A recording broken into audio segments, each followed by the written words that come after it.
work week started with no internet. I'm on my phone. It's so sad. So she's got to do social media posts about it.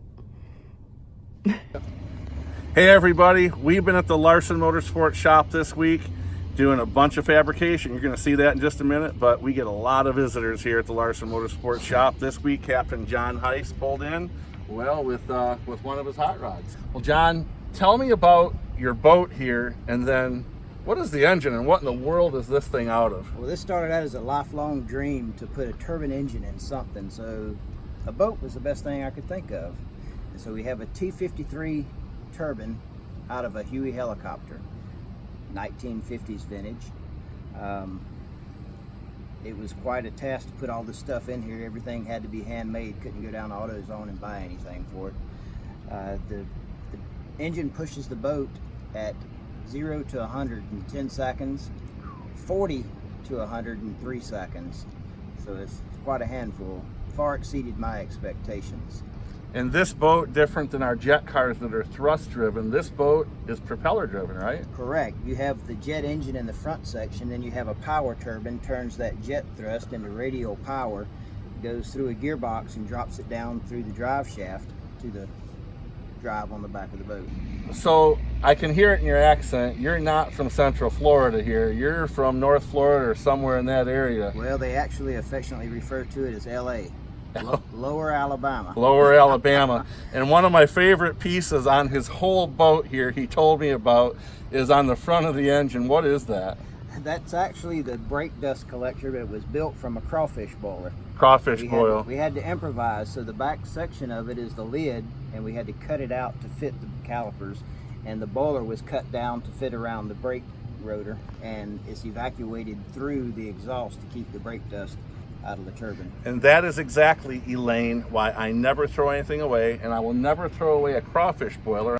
So today we're working on the body of one of the Gen 6 cars, and we're putting the engine cowling on the car. Brian's getting some final measurements because this cut is the final cut on our engine cowling. The cowlings are made of aluminum, about 40 thousandths thick. The white on the outside here, well, that's just a protective coating to make sure it stays really nice as we're fabricating it. So you can see it's kind of dirty and stuff, but that literally just peels right off. And the reason our cars use cowlings is actually pretty simple. With that awesome House of Colors paint job that we have, we want as much of that as we can. It's kind of a way to connect the front of the car to the back of the car. A lot of jet cars don't use engine cowlings over the engines. And I suppose it might give a little aerodynamic advantage, but in all honesty, I'm not really sure it does much more than just making those Larsen Motorsports cars look pretty.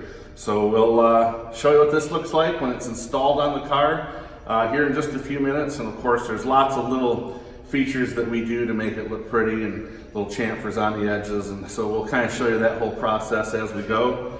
But today, Director of Operations Brian, he's doing sheet metal work all day long.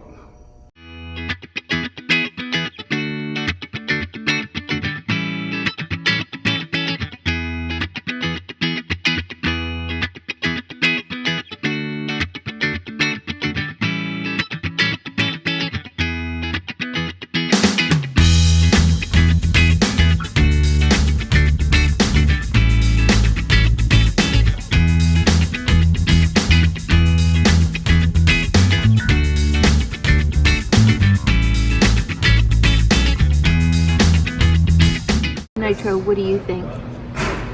Do you think that we should go faster? Mm-hmm. Do you think it's nap time? Mm-hmm. This is the Gen 6 chassis, and hopefully we're going to debut it in 2020. Three things that are different about this car compared to our previous chassis are it's a 40-inch shorter wheelbase, the driving compartment a lot more beefed up, and our afterburner is shorter. One of the things that's kind of neat about this particular car is we have a number of these that were built and designed from ground up at Larsen Motorsports. One of the big drivers of the design of the Gen 6 car was really that it was going to be a research platform that the students at the university could take advantage of. I guess by default it might be a little quicker and faster just because it is going to be lighter weight, but that really wasn't the purpose. There's a lot of mounts, there's special locations that we've designed into the car that are able to have equipment attached And that's going to have to do with future projects that you're going to see around not only engineering design, but even human factors and human-centered design. So it's really the whole project has come together as a research platform. The biggest challenge for this new car will be weight distribution and the airflow into the engine. And so how do you think you're going to combat that? What are you going to do about that? Go ahead, smarty pants.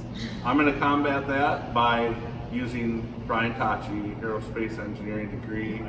So right now, my aerospace engineer and the Jetman are doing research. Very, very important research on their phones. And so is Nitro. The changes we made to the driver's compartment on the Gen 6 chassis, we added in the knee bars and we put the brakes on the top instead of mounting them on the bottom. So one of the challenges that we have is such a range of drivers between genders, different heights, leg lengths, torso lengths.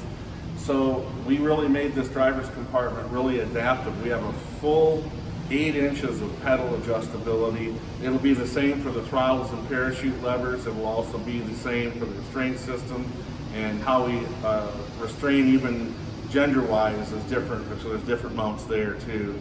And the car is just really a neat car. It's a car that we've been wanting to build for almost 5 years.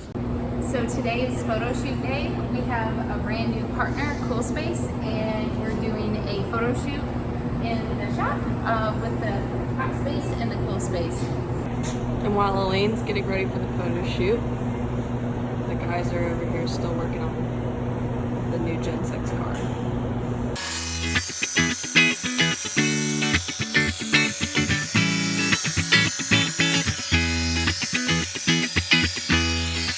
That's gonna be really cool, man.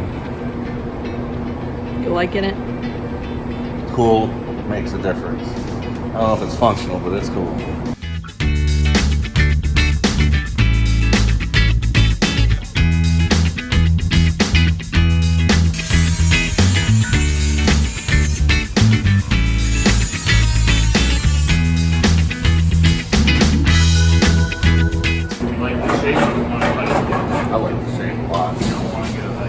I like it.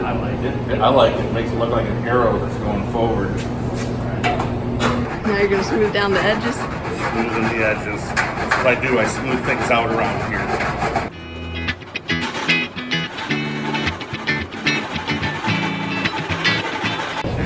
We're taking pictures. Are you ready for your close-up?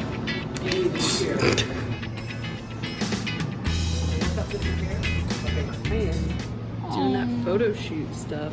Look at that. Ooh, we heart Brian.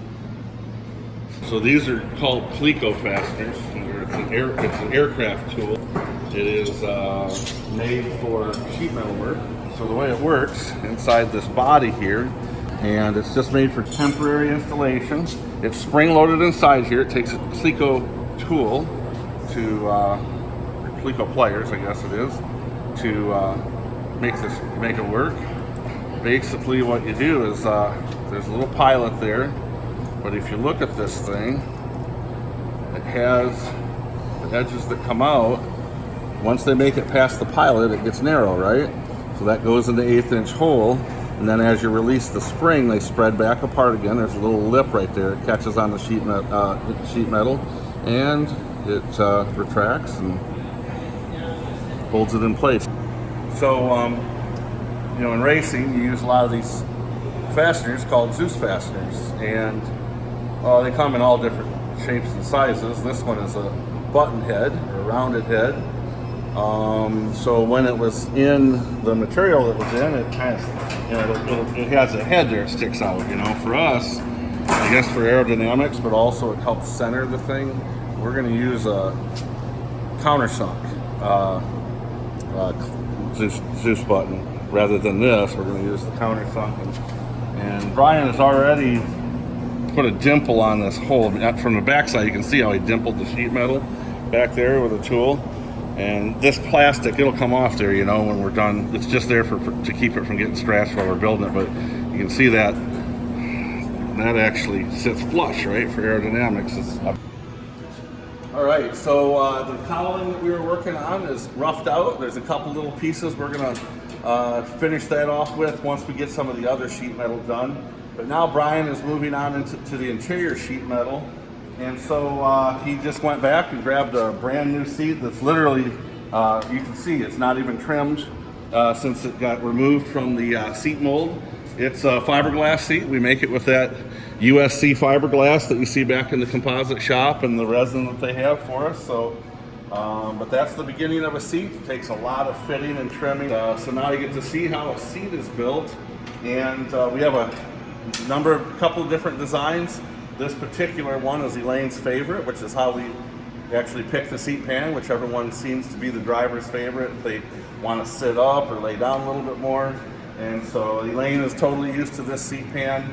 And of course, by the time it's all said and done, it'll have that energy absorbing foam seat insert in it too. But for now, this is what they look like when they're fresh out of the mold, the very beginning of a seat.